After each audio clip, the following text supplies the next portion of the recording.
قبل ما نبداو ديرونا ابوني، ديرونا الجيم. يلا لأهم الأخبار. ألفارو كاريراس ظهير نادي بنفيكا الذي حجم لامين يامال في مباراة دوري الأبطال هذا الموسم رسميا وجهته القادمة هو الميرينغ ريال مدريد ولا شيء ولا نادي غيره. وتبع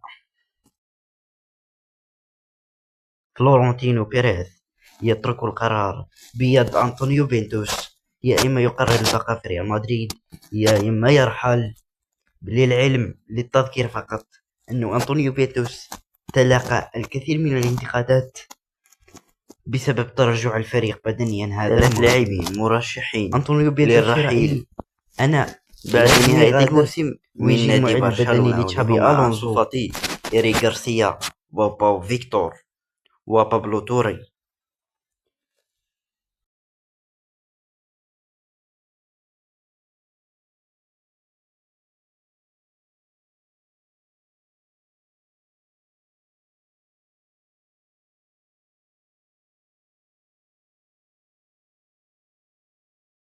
دين هويسن تو ريال مدريد.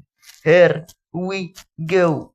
مدريد البيت الملكي هي وجهته القادمة.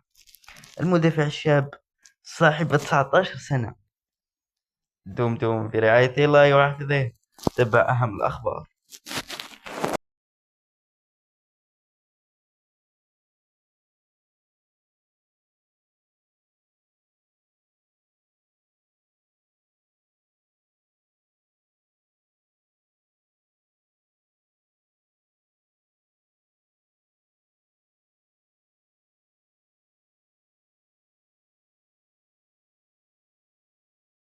وإذا ما أمنتونيش هايلي تطرق قدامكم فابريزيو رومانو يعلنها بنفسه.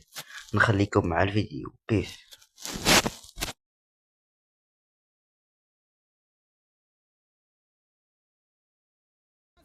Dean Huijsen to Real Madrid. Here we go.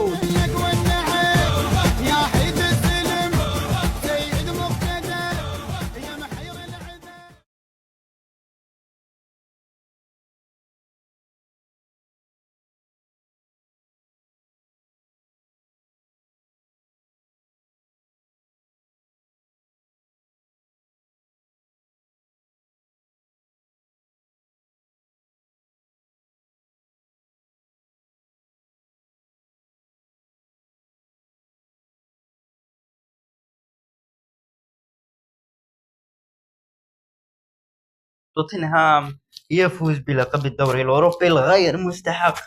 بالنسبة لي كمشجع مدريدي أقول لك اللقب غير مستحق لتوتنهام، لأنه مانشستر يونايتد ضيع مليار و200 فرصة. الكرة أبت الدخول حرفيا. المهم مبروك جماهير توتنهام. هارد لك جماهير يونايتد وروبن أموريم. وفي الموسم المقبل إن شاء الله أكيد سيعود اليونايتد بشكل أفضل مما هو عليه الآن. سلام.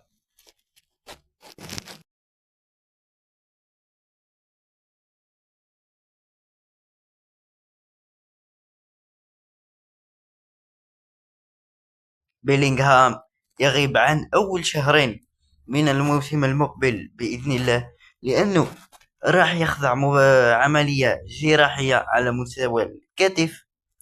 بعد صبر على الإصابة عام ونصف، وجاء الوقت أنه يجري العملية الجراحية ويعود لمستواه بإذن الله.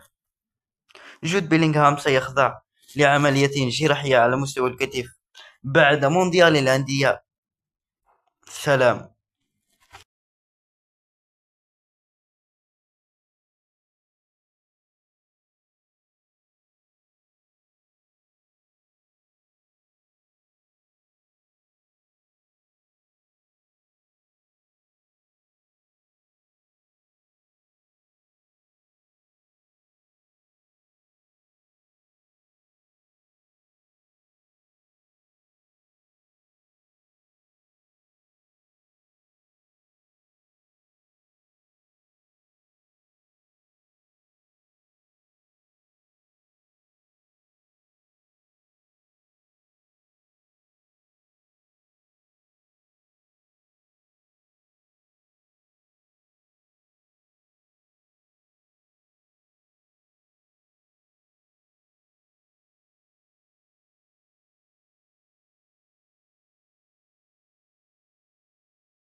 رودري يعود للمشاركة مع مانشستر سيتي من جديد بعد غيابه 8 أشهر بسبب إصابة الرباط الصليبي الذي تعرض لها في مباراة أرسنال الجولة 22 من الدوري الإنجليزي.